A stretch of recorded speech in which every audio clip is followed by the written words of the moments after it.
knows what he has to do if he wants to win this event. The fate is not in his hands right now. Alireza needs to stumble as well. Nevertheless, things break his way. He needs, well, dare I say it, everybody needs a win, but Bobby especially. Okay, he's on the black side of an English. Very topical bishop c5 variation. Again, we've mentioned this in the past. Knight b6 at one time was like nobody even considered anything but. It was just like that was the best move, and you didn't even question it. Bishop c5, if you can get away with it, well, you've left your knight on a very decent square in the middle of the board. At a certain moment, knight e5 should be scaring you. But not yet. But not yet. h7, h6. Knight takes d5. I don't know that much theory in English. Is it still? It's still very much mainline theory, yeah. Including knight takes all d5? of this has been played before, yeah. Well, I don't doubt it's been played before, but knight d5. Normally speaking, you're supposed to be playing bishop d2, rook c1. I think the point is, if you play bishop d2 here, the knight actually goes to f6. And black is generally quite happy with those types of positions. Rook c1, you play bishop e6 or queen e7 for now. And yeah, ruling out bishop g5 is actually very important in that context. This is why h6 is being included. Does black play a5 and puts the bishop on a7? Yeah. So you want to play a5, bishop f5, rook f8, rook a8. It's all kind of very natural development.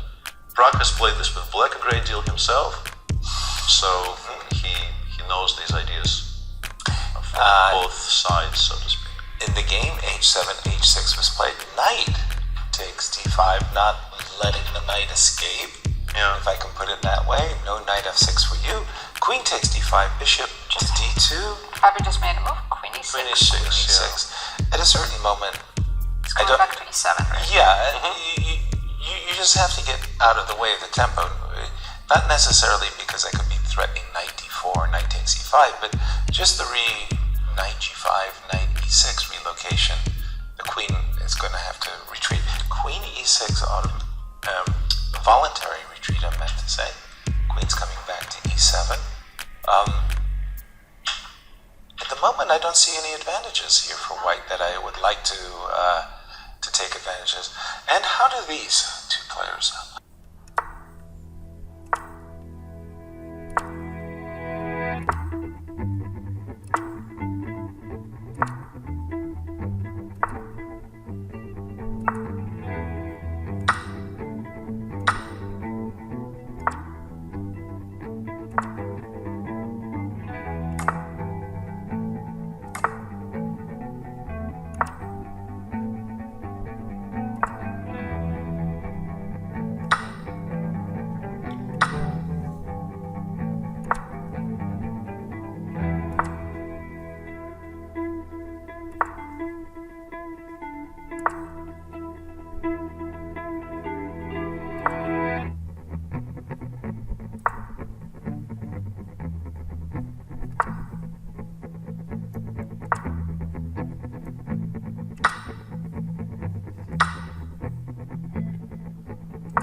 Absolutely needed to go for a smoke, so he went, and then he came back to the board and was told to shake hands because the game is over. You're right. The zero tolerance stories are separate, and then there's also other arbiter stories. But generally speaking,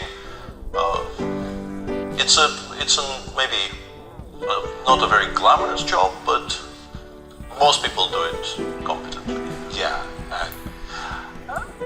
And for Firouzja, if Fabi does make a draw, and we're waiting, we're waiting for Prague to make the claim with Queen H5. Yeah. With a draw, but actually, Firouzja is the whole story then. Yeah. He needs to draw. He's still a pawn down. Yeah, he's still a pawn down, but I think he's progressing quite smoothly towards a position he should not lose. And then, if both games are drawn, there is still a possibility of him losing tomorrow, Fabi winning, and there being a tie for first in the Sinquefield Cup. But I think the GCT will actually show a full pie. Right. Now, That's going to be 100%. that's right, because he needed, that is to say, Fabi needed to not only finish ahead of Ali Reza, but he needed Ali Reza to actually come in third, fourth, and fifth, or something of that nature. Yeah, them finishing 1 and 2 would still not be enough for Fabi. Fabi would be 1 point short in the GCT standings. Queen H5, there's something about the clocks. Who's ahead on this one? Prague's up. He has 41 minutes. So, with Queen H5, he can claim the draw. Yeah. If he's trying to play, he would play Queen G2. But Or bishop somewhere, maybe bishop c5, which of course is f5, f4, attacking both the queen and the bishop. But the bishop c5, I suspect we just lose to b7, b6, right? Because there are no more squares, like you will actually run out of road. Exactly. And bishop d2 just looks horrible. Like what am I doing? You really need to lose objectivity a great deal here not to play Queen H5, I think, which works in favor of him repeating. He badly needs a score because he's one of those people in the group chasing the third place in the tour, and also, of course, doing well in the Sinquefield Cup is also all important. Of course. But if he gets to +1 and nobody else does, he might actually overtake all those people who are currently ahead of him in the standings in the Grand Chess Tour. He is, I think, 3 points behind Wesley and 2 points behind MVL, and +1 might actually be enough to cover that gap. You've convinced me. I'm playing for a win. Queen G2. Are you playing for a win with this move, though? Let's give it a shot. Tell me King why. H7, I guess. King H7. Rook G1. Let's go. I don't like it. I know. I don't know. I mean, it doesn't appear to be instantly losing or anything. It's just we've removed all of our threats and are now claiming we're somehow playing for a win. G5, even, honestly. Here I can imagine playing G5, maybe just to play G5, G4, and the bishop on D5. You will play maybe H3, but if you're playing H3, I don't know. I know what I'm doing. King H7. Let's go.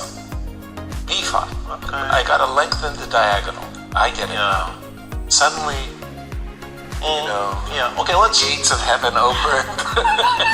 Yeah, Queen G2, actually, the engine says we now have enough time to even maybe start with A7, A6. This is... no more good play. Yeah, I think Prague did give Fabi some chances to play. I think if Fabi realized how strong A5 was, he would have played it for the A5. But the way Fabi approached that position after the G3 pawn was traded from the D4 pawn, where it does feel like White is, bought a sky banner saying, "I am playing for mate here," and the response